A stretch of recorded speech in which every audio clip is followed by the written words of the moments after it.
avec la partie 3, vous allez décrire les sources de données. Alors, qu'est-ce que c'est une source de données? C'est là où vous allez chercher les informations sur lesquelles repose votre analyse de situation. Donc, on vous demande de décrire au moins 2 sources de données que vous utilisez. Et alors, la partie importante, ce n'est pas simplement de dire je puise dans le DHIS2 ou dans un autre système d'information, mais c'est d'expliquer pourquoi ces sources-là sont les meilleures pour répondre à votre question. C'est aussi extrêmement important, vous allez voir, d'en avoir plus d'une de sources de données. Et puis donc, examinez et décrivez chaque source, y compris leurs limites. Donc ça, si vous êtes pressé par le temps, c'est tout ce que vous avez à faire. Et cela peut être une liste, cela peut être un petit tableau, cela peut être un descriptif. Vous le faites comme vous le souhaitez. Il faut que cela soit clair pour vos relecteurs. Maintenant, quand on regarde plus dans le détail, on rentre dans le détail des sources de données. Alors, première chose, vous voyez, on a donc toujours une grille d'appréciation entre 0 et 4. Un 0, il n'y a aucune ou, attention, une seule source de données identifiée. Donc, si vous vous référez à une seule source, eh bien, vous aurez automatiquement un 0 sur cet idem-là lors de la revue par les pairs. Pourquoi ? Parce qu'on considère que c'est indispensable d'avoir au moins 2 sources pour arriver à une analyse de situation qui soit crédible.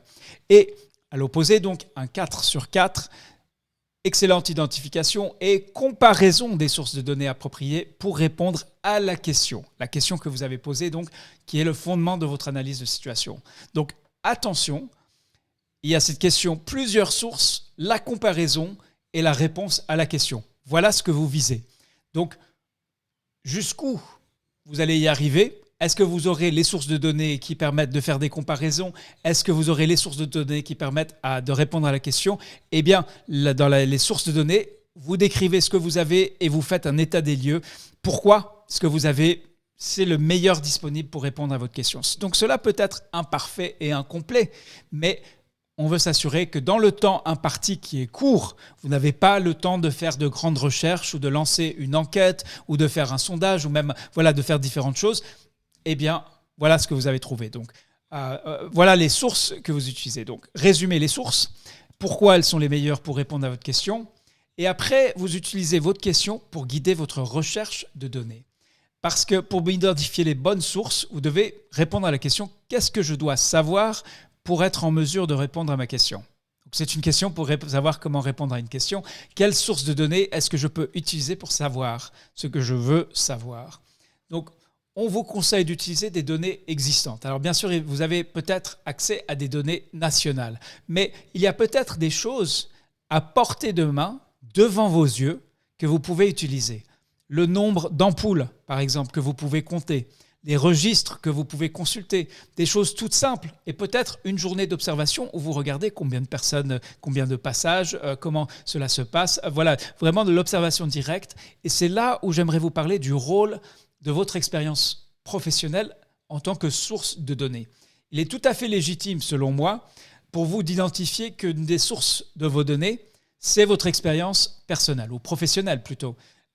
Et donc, listez-la et dites, bien sûr, je sais que je ne vois pas tout, je ne sais pas tout, mais je sais des choses parce que c'est mon travail quotidien. Et donc, c'est une source de données importante qui gagne à être connue et reconnue.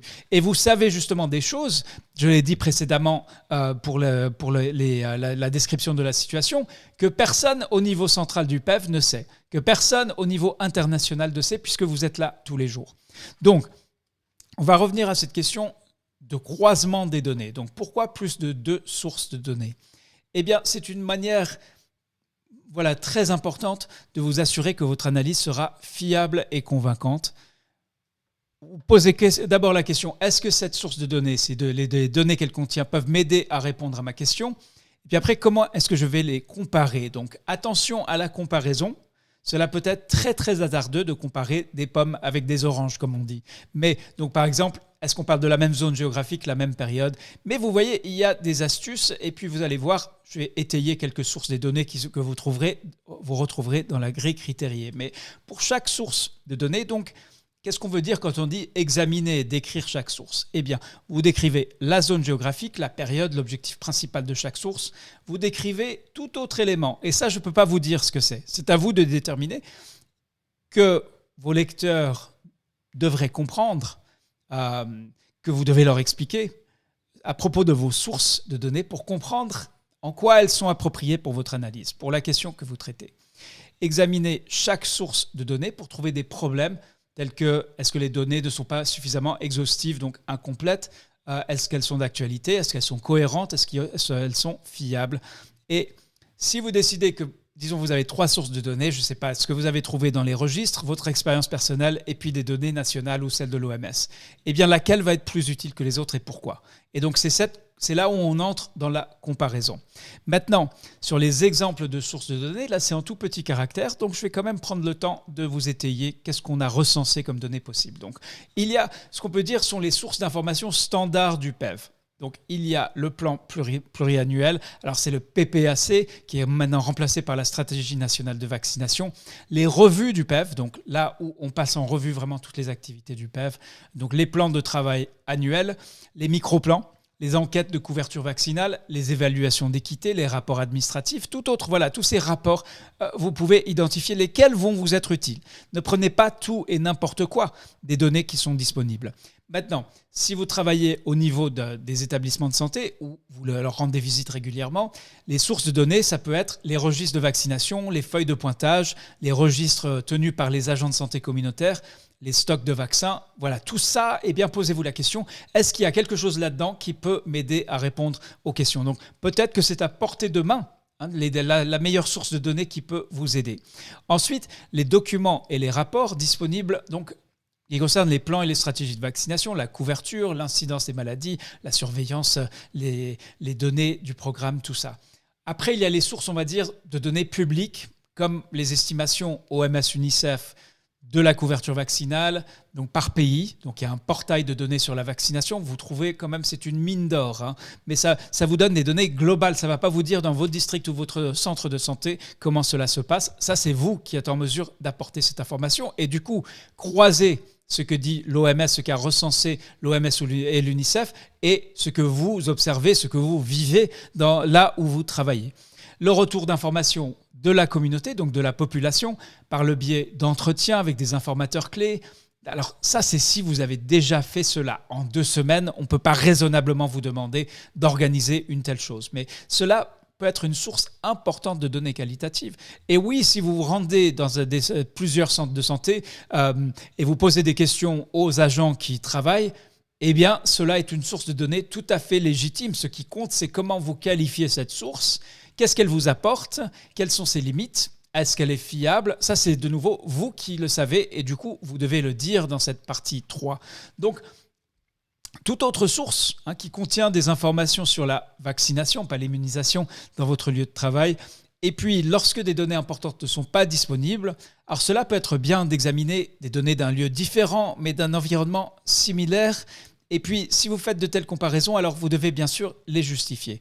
Vos relecteurs vont traiter de questions importantes et vont se poser la question, est-ce qu'il y a suffisamment d'informations pour dire si les sources identifiées sont réellement les meilleures? Si ce n'est pas le cas, voilà, réfléchissez, qu'est-ce que vous devez encore savoir? Ce sont vos relecteurs qui vont se poser les questions, mais je vous encourage à vous les poser aussi avant qu'ils ne le fassent. Cela permettra donc de déjouer les retours des relecteurs, qu'ils puissent se concentrer vraiment sur le cœur de votre analyse de situation. Donc, l'auteur a-t-il identifié au moins 2 sources de données?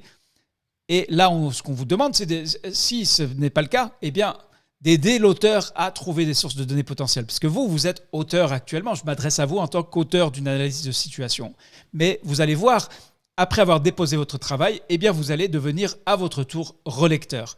Voilà donc l'analyse de situation. C'est la partie 3 sur les sources de données. Si vous avez très peu de temps de nouveau, vous pouvez simplement vous fier aux indications qui sont dans l'encadré jaune. N'écrivez pas dans l'encadré jaune. Commencez votre travail d'écriture après. Alors, il y a une toute petite partie, mais c'est à vous de décider quelle sera la longueur, combien de signes, combien de sources vous identifiez. Ça, c'est à vous de déterminer. Donc, n'hésitez pas à rajouter des lignes s'il le faut.